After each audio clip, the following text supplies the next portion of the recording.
ملګرو موږ په بار بار ویلي وو چې د امریکا سفیر ډیر بد او منافق انسان ده. هر قسم چې کیږي باید مخه یې ونیول شي او له دې خاورې باید ورک کړای شي. هغه و چې وخت یې پوره شو او کاري موده یې نوره تمدید نه شوه او نور رخصت شو. ملګرو په تلو تلو کې بیا هم منافقت او رضالت وکړ او همدارنګه ډېرې ژورې ریښې یې غځولې دي زموږ د ځینو جاسوسو سیاسیونو سره. ملګرو راځئ چې راپور وګورو چې دې منافق او رذیل انسان بیا د ولسمشر غني په اړه څه ویلي دي. ګرانو مینوالو السلام علیکم، ستړي مه شئ، وخت مو په خیر. په کابل کې د امریکا سفیر جان باس ویلي د افغانستان د ولسمشرۍ ټاکنو په پایله کې چې هر څوک واک ته رسیږي ښه به دا وي چې نورې سیاسي ډلې هم واک کې شریکه کړي.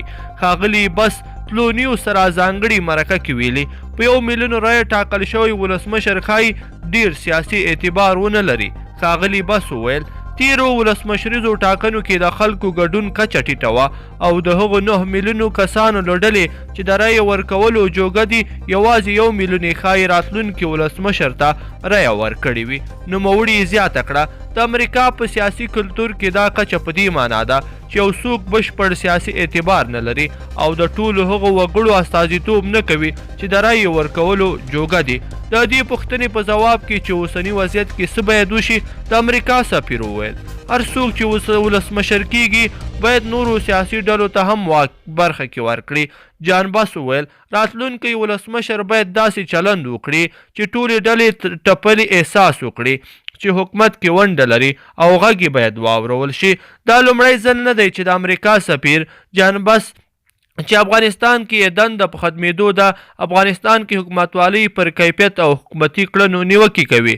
د بیلګې په توګه نوموړی کابل کې یو له هغه بهرنیو ډیپلوماتانو څخه و چې بیا به یې په افغان حکومت کې اداري فساد ستونزې ته اشاره کوله او له افغان حکومت یې د دې ستونزې د حل غوښتنه کوله.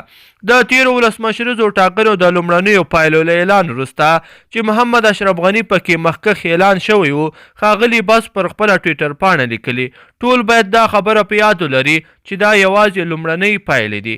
ځینې شنونکي په دې باور هم دي چې نوموړي د خپل کاري ماموریت په ورځو کې له افغان ولسمشر محمد اشرف غني سره چندیان ښې اړیکې نه درلودې. خو تلو تلویزیون سره مرکه کې ښاغلي بس وویل چې له افغان ولسمشر محمد اشرف غني سره اړیکه له درناوي ډکه نږدې او مسلکي ده. نوموړي ومنله چې په ځینو برخو کې له ولسمشر غني سره د نظر اختلاف درلود خو زیاته یې کړه چې افغان ولسمشر تل د مقابل لوري خبرې ته هم غوږ نیولی.